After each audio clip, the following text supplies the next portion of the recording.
বর্ণাশ্রম। বর্ণ অর্থ হচ্ছে যা বরণ করে নেওয়া যায় পছন্দের দ্বারা। বর্ণ প্রথা বলে ধর্মগ্রন্থ সমূহের কোনো শব্দ নেই। আছে বর্ণাশ্রম বা বর্ণ ব্যবস্থা। শাব্দিক অর্থ বিশ্লেষণ করলে দেখা যায় বর্ণ শব্দটির ধাতুগত অর্থ বৃণুতে, যাহার অর্থ টু চুজ বা পছন্দ করা, অর্থাৎ পছন্দ অনুযায়ী আশ্রম বা পেশা নির্ধারণ করা।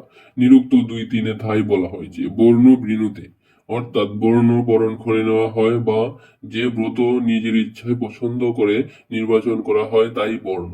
কালের পরিবর্তনে যোগ্যতা গুণে নির্ধারিত বর্ণাশ্রম আজ হয়ে গেছে জন্মভিত্তিক বর্ণপ্রথা। অথচ জাতি ঈশ্বর দ্বারা পূর্বজন্মের কর্মফলের ভিত্তিতে প্রদত্ত হলেও বর্ণ হচ্ছে আমাদের নিজস্ব পছন্দগত এবং গুণ ও কর্মানুসারে গৃহীত। জাতি শব্দটির দ্বারা শ্রেণীভুক্তকরণ বোঝায় প্রাণীদের যেসব অন্যান্য বৈশিষ্ট্য দ্বারা তারা এক প্রজাতি অন্য প্রজাতি থেকে ভিন্ন এবং যেসব বৈশিষ্ট্যের কারণে একই প্রজাতির প্রাণীদের বুদ্ধি দ্বারা চিহ্নিত করা যেত তাকে জাতি বলে। ন্যায় দর্শনে 2:271 বলছে সমান প্রসবাত্মিকা জাতি হ, অর্থাৎ যারা সমান বুদ্ধি উৎপন্ন করে এরূপ পদার্থ হলো জাতি।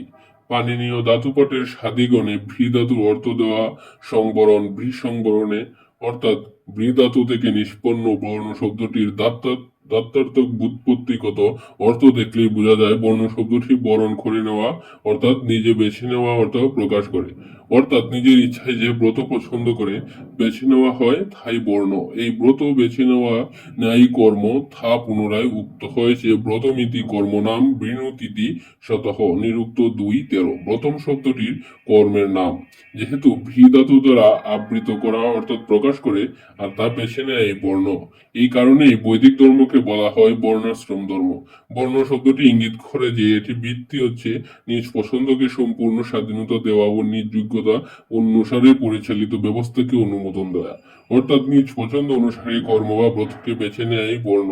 ব্রাহ্মণকে ঋগ্বেদ 7:103 7-9 শতপথ ব্রাহ্মণ 5:1-11 মনুস্মৃতি 1:87 গীতা 18:42 যে ঈশ্বরের প্রতি গভীরভাবে অনুরক্ত অহিংস সৎ নিষ্ঠাবান সুশৃঙ্খল বেদ প্রচারকারী বেদ জ্ঞানী নিয়মিত বেদোক্ত অনুসারে ধ্যান যজ্ঞাদি কর্মে লিপ্ত সে ব্রাহ্মণ। যিনি ব্রহ্মজ্ঞান সম্পন্ন উত্তম কর্ম সম্পাদনকারী তিনিই ব্রাহ্মণ। অধ্যাপনা অধ্যয়ন যজন যাজন দান ও প্রতিগ্রহ যারা করেন তারাই ব্রাহ্মণ। সম দম তপ শৌচ কান্তি সরলতা জ্ঞান বিজ্ঞান ও আস্তিক্য এগুলো ব্রাহ্মণদের স্বভাবজাত কর্ম। ক্ষত্রিয়কে ঋগ্বেদ 10:63-8 মনুস্মৃতি 1:89 দৃঢ়ভাবে আচার পালনকারী সৎকর্মের দ্বারা শুদ্ধ রাজনৈতিক জ্ঞান সম্পূর্ণ অহিংস ঈশ্বর সাধক সত্যের ধারক ন্যায় পরায়ণ বিদ্বেষমুক্ত ধর্মযোদ্ধা অসৎ এর বিনাশকারী সে ক্ষত্রিয়। শৌর্য তেজ ধৃতি দক্ষতা যুদ্ধে অপলায়ন দান ও শাসন ক্ষমতা এগুলি ক্ষত্রিয়ের স্বভাবজাত কর্ম। বৈশ্যকে অথর্ববেদ 3:15-1 গীতা 18:44 দক্ষ ব্যবসায়ী দানশীল লোভহীন চাকরিরত এবং চাকরি প্রদানকারী ব্যক্তি সে বৈশ্য। কৃষি গোরক্ষা ও বাণিজ্য এগুলি হলো বৈশ্যদের স্বাভাবিক কর্ম।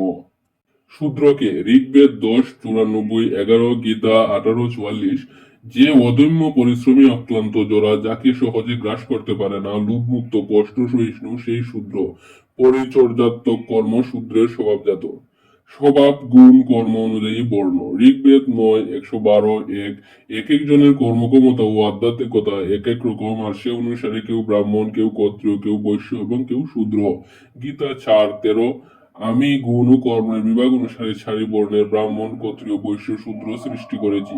গীতা 18:41 মানুষের স্বভাবজাত গুণ ও কর্ম অনুসারে ব্রাহ্মণ ক্ষত্রিয় বৈশ্য ও শূদ্রদের কর্মসমূহ বিভক্ত করা হয়েছে, অর্থাৎ স্বভাবজাত গুণ অনুসারে কর্মসমূহ বিভক্ত করা হয়েছে, জন্ম অনুসারে মানুষকে বিভক্ত করা হয়নি।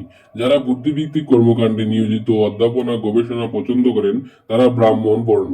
যারা প্রতিরক্ষা প্রশাসন যুদ্ধ বিগ্রহ পছন্দ করেন এবং পেশা হিসেবে বেছে নেন কর্মগুণে তারা হন ক্ষত্রিয় বর্ণ। যারা অর্থনীতি ও পশুপালন আদি পছন্দ করেন তারা হল বৈশ্য বর্ণ এবং যারা নিয়োজিত আছেন অন্যান্য সেবামূলক কাজকর্মে তারা হন শূদ্র বর্ণ।